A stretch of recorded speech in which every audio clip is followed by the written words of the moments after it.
Hello, friend. If you're like me, you know there's a difference between a house that's simply clean and a home that feels clean.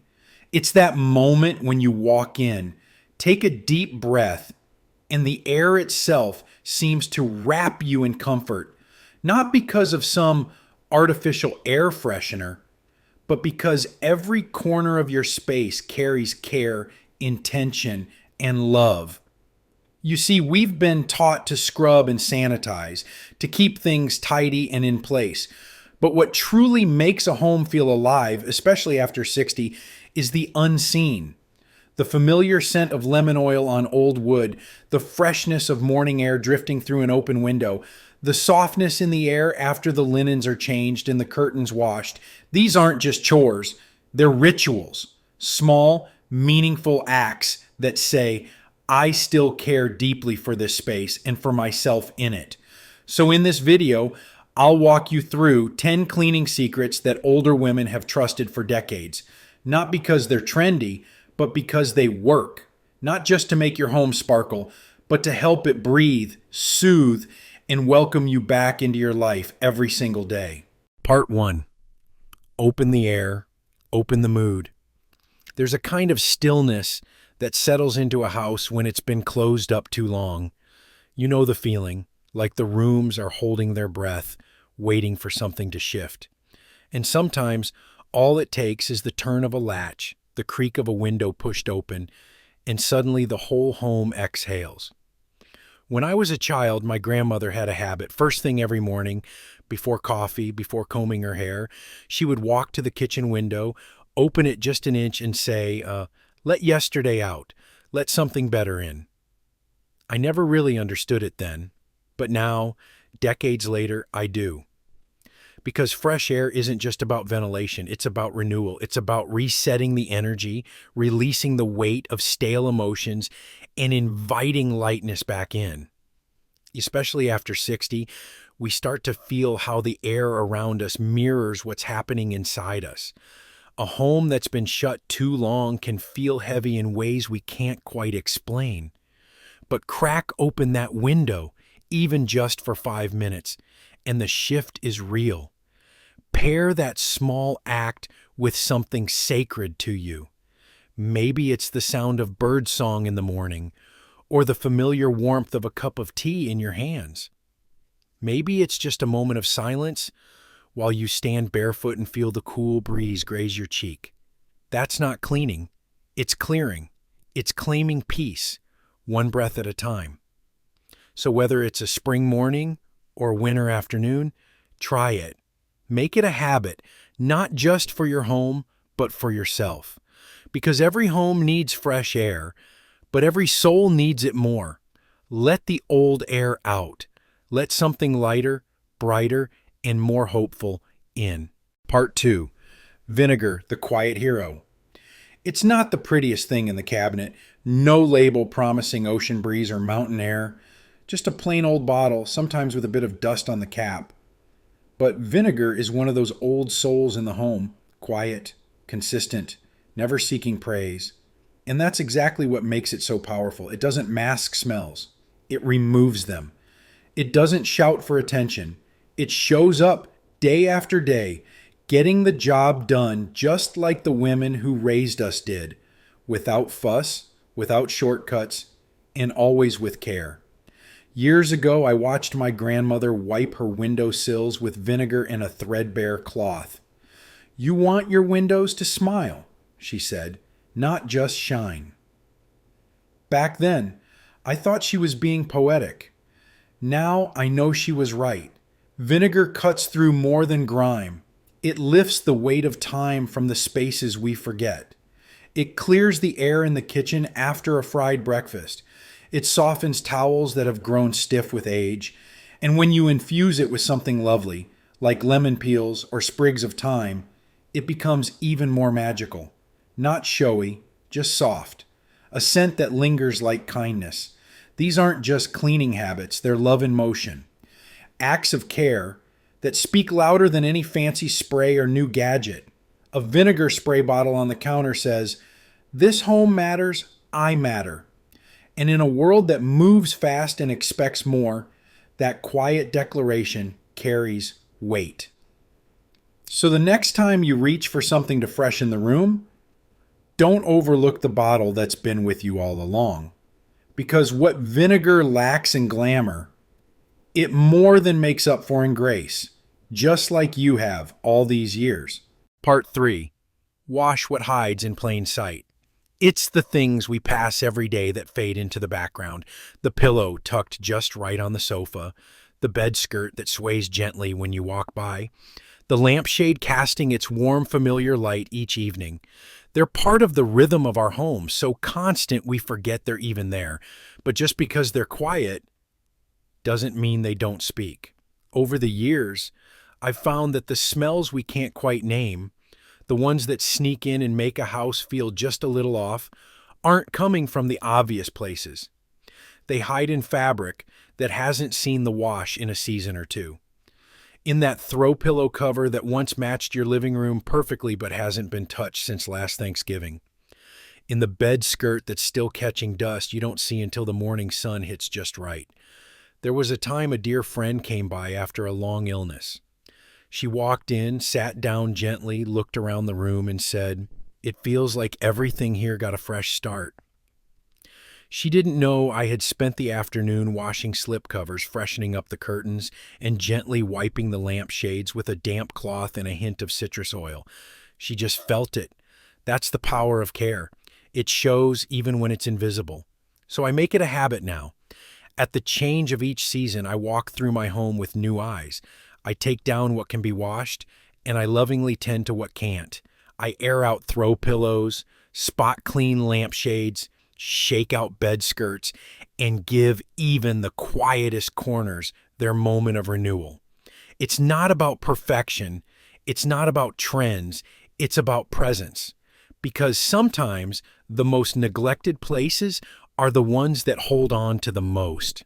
And when we tend to them, it's as if we're tending to ourselves, acknowledging that even the unnoticed deserve our care. Your home has a soul, and every thread, every crease, every shadowed fold is part of it. So this week, as you sip your tea or fold your laundry, ask yourself, what's been quietly waiting for your attention? Give it a little love. You might be surprised how much lighter everything feels, especially you. Part 4, don't just dump the trash. Sometimes it's not what we throw out that matters. It's what we leave behind. And the truth is, most people forget that the trash can itself is part of the home too. It stands quietly in the corner, collecting everything from orange peels to coffee grounds, from scraps of yesterday's dinner to that piece of mail we meant to shred. And over time, it remembers, it absorbs, and no matter how clean the kitchen looks, one faint whiff can tell another story entirely. That's why I stopped treating the trash like an afterthought. Once a week, I take 5 minutes, just 5, to wash the bin with warm, soapy water, rinse it with vinegar, and dry it in the sun if I can. But what changed everything wasn't just the cleaning. It was the habit I picked up from a dear friend, now long gone, who used to place a single cotton ball with lavender oil at the bottom of her bin. So, even the corners of my home, she'd say, feel like they've been blessed. I tried it once, just a little lavender oil on a cotton swab, and tucked it under the liner. The next morning, my grandson came over and said, "Grandma, your kitchen smells like a hug." I smiled. Because that's what care smells like. Not bleach, not fake citrus spray, but a soft sweetness that tells everyone who walks through the door, this space matters. Your trash can doesn't need to be fancy, just clean, just remembered.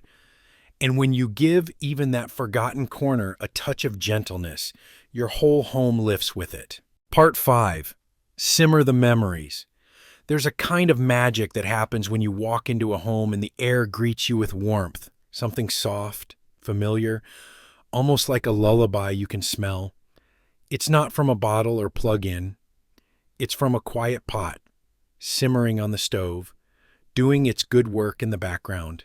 It's an old trick, older than most of us, but it never fails to make a house feel alive. What I love most about simmering is that there are no rules. Some days I slice up an orange, toss in a few whole cloves and a splash of vanilla. Other times it's ginger, fresh basil, and a few leaves of mint from my little garden by the window. And sometimes when I'm feeling nostalgic, I'll simmer chamomile with a cinnamon stick, because that's the scent my mother used to fill the house with on long Sunday afternoons, when the radio played low and the laundry was folded just so. You don't need a special occasion. In fact, it's better when there isn't one. Simmering a pot of natural goodness on an ordinary Tuesday morning can shift the entire energy of your home. It says, this space matters. It says, someone took the time to care. And sometimes that someone is you, for yourself. I often start the pot when I'm washing dishes or writing a note to a friend. It fills the rooms slowly, gently, like the way light creeps across the floor in the late afternoon.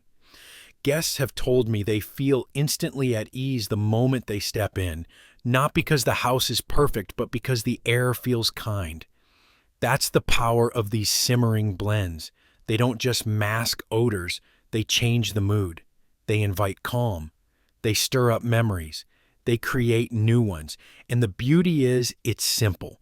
A small saucepan, some water, whatever's in your pantry or fridge, and a bit of intention. Let it bubble quietly on low. Let it tell a story without saying a word. Let it be the soul of your home, humming in the background, reminding you that peace doesn't always come from silence. It often comes from scent. Part 6. Deep clean the ground beneath you. You don't really notice the buildup until the moment you walk barefoot across a freshly cleaned floor.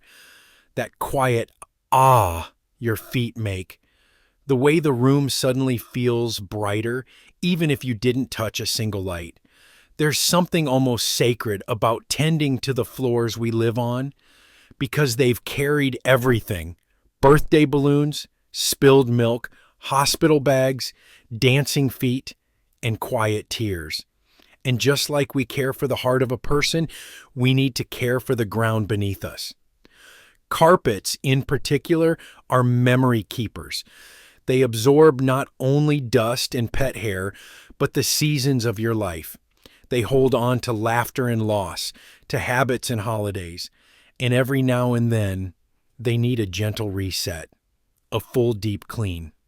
I still remember the first time I cleaned the carpets, not because they looked dirty, but because I wanted the air to feel lighter. I spent the afternoon slowly shampooing, letting each pass of the machine feel like an exhale. Later that night, I fell asleep on that very floor with the book still open on my chest, and I woke up smiling. That kind of comfort is never an accident. If you don't have carpet, your hardwood or tile deserves just as much love. A mop and bucket may not seem glamorous, but when you fill it with warm water, a splash of vinegar, and a few drops of eucalyptus or sweet orange oil, it becomes more than a chore. It becomes a ritual, one that tells your home, I see you, I thank you. And as the mop glides across the wood, you start to see the years fade just a little. The scuffs soften, the dullness lifts, and a soft glow returns. There's something healing about kneeling down, cleaning what supports you every day, and knowing that the care you give to your home somehow finds its way back to you. You start standing taller, breathing easier, feeling the kind of quiet pride that doesn't shout. It hums gently in the background. So the next time your home feels off, don't just look around, look down. Sometimes the shift you need starts right under your feet. Part 7. Baking soda, the invisible guardian. It doesn't sit on your counter in a pretty bottle. It doesn't come with a fragrance name like Ocean Breeze or White Linen. And yet, this little box, plain and humble, has quietly kept our homes feeling safe and fresh for generations. Baking soda doesn't announce itself. It just shows up where it's needed and does what needs doing, like so many of us have in so many seasons of life. It's in the back of the fridge, catching the smell of that forgotten casserole dish. It's beneath the dog bed, keeping the air gentle for everyone. It's dusted into the carpet before guests arrive, not because we're trying to impress, but because we care, because we want our homes to offer peace the moment someone steps inside. I remember the first time my daughter asked me, "Why do you keep a bowl of white powder in the linen closet?" I smiled. Because it wasn't about the powder, it was about the feeling it left behind. That slight, barely there sense of freshness, like air that had been cared for, like sheets that had a story, like love held in the fibers of things most people overlook. That's what baking soda does. It doesn't cover things up. It gently restores balance. It absorbs the mustiness, the everyday odors, the quiet reminders that life gets lived in these rooms. And it does it without asking for attention, credit, or praise. Maybe that's why it's such a perfect metaphor for the kind of care older women have always given their homes, the kind that doesn't need recognition to matter, the kind that says, "You're safe here, you're loved here, this space was prepared with thoughtfulness." So, yes, keep your fancy candles and sprays if you like, but don't forget the little box that does the quiet work. That kind of love never goes out of style. Part 8.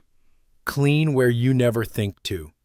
Sometimes the smallest corners hold the biggest impact, not because they're dirty in the way we notice, but because they whisper something quietly back to us every day. A little cobweb where the wall meets the ceiling. The rim around a light switch, touched 100 times. The shadowy spot behind the door, where dust gathers not out of defiance, but simply because it can. These aren't the places company usually sees, but you see them, you live with them, and whether we realize it or not, these little neglected spaces create a subtle hum in the background of our homes, one that says, "almost clean." And when we finally give them our attention, even if it's just a soft cloth along a baseboard or a few drops of lemon oil rubbed on a doorknob, we quiet that hum. We restore a kind of harmony. I remember once wiping under a planter I'd left in the same place for years. It had stained the wood slightly, left a ring that only I would ever notice. But when I cleaned it, oiled the surface, and set the pot on a new coaster, I didn't just tend to furniture, I tended to a feeling, a quiet pride that had been missing. So today, I offer you a gentle challenge. Find one forgotten place, under the bed, behind the TV, along the windowsill track, and care for it, not because it's filthy, but because it's yours. Because love isn't always loud or seen. Sometimes it lives in the most unexpected corners, waiting to be dusted off and reminded, you still matter. A clean home isn't just what we show the world. It's what we give back to ourselves, little by little, spot by spot. Part 9. Let scents whisper, not shout. There's something almost sacred about the way a home smells. Not strong or showy, but familiar, like the soft embrace of someone who knows you well. And that's the magic of subtle scent. It doesn't need to crash through the front door. It simply lingers, gently, in the background, welcoming, comforting, never asking for attention, but always offering it. Many of us grew up in homes where scent meant something. The slow simmer of soup on a Sunday, the crisp air from open windows in early fall, the faint trace of lavender on pillowcases. These weren't artificial fragrances pumped out of a machine. They were the byproducts of love, intention, and care. That's why I believe, especially after 60, we should return to those quieter rituals. Instead of overwhelming plug-ins or synthetic sprays, choose one natural scent for each season. A soft pine blend in winter, fresh mint or lemon for spring. In summer, maybe a hint of eucalyptus or orange blossom. And for autumn, a gentle wave of cedar or nutmeg. Keep a tiny dish of essential oil near your nightstand, tuck a few drops into your mop water, or place a cotton ball behind a dresser drawer. I even dab a little lavender oil on the inside of my closet door. It greets me every morning with calm. Here's a tip I love: take a wooden clothespin, drop your favorite oil on it, and clip it inside your air vent. The scent will travel softly through your home, never too much, just enough to say, "You're home, you're safe." Because your home doesn't have to shout to feel beautiful. It only needs to breathe, to whisper, to remember. And when it does, everyone who walks through your door will feel what you've poured into it. Not just the cleanliness, but the grace. Part 10. Make it a ritual, not a reaction. Some homes smell lovely only when guests are coming, but the most peaceful homes, the ones that make your shoulders drop the minute you step inside, don't wait for a reason. They're tended to in small, sacred ways every single day. Think of your home the way you think of a dear friend. Would you only greet her with warmth when someone's watching? Or would you say hello quietly and consistently just because she matters? That's why I started my heartbeat moments from just 5 minutes in the morning and 5 at night. It's not about scrubbing or staging. It's about telling your space, "I see you." In the morning, I walk the same loop. Crack open a window for light and air, rinse out the sink, drop a touch of eucalyptus oil into the diffuser. Sometimes I fluff a pillow or spray a little linen mist on the guest bed, just for me. At night, I close the loop. I light a single candle and let it flicker as I wash up dishes. I shake out the day from the rug by the door. I smooth the edge of the sofa where my grandkids left a blanket behind. These are not chores. These are rhythms of care. Over time, these tiny rituals build something more powerful than any one deep clean ever could. A home that loves you back. Closing line of tip: the secret isn't in doing more. It's in doing the little things like they mean everything. At this stage of life, we don't need perfect. We need peace. And a peaceful home isn't built in a weekend. It's grown with love, cent by cent, day by day. A drop of lavender, a puff of baking soda, a breath of fresh morning air. These aren't just cleaning habits, they're declarations. This is my space. I cherish it. So I'd love to know, what's one scent that makes your house feel like home? A hint of pine? Fresh bread? Maybe the simple smell of open windows in spring? Tell me in the comments. I read every one. And if you felt seen or soothed by this video, don't forget to like, subscribe, and tap that little bell. We've built a corner here for comfort, for care, and for honoring all the beauty that still lives in your everyday. We're not done growing, not even close.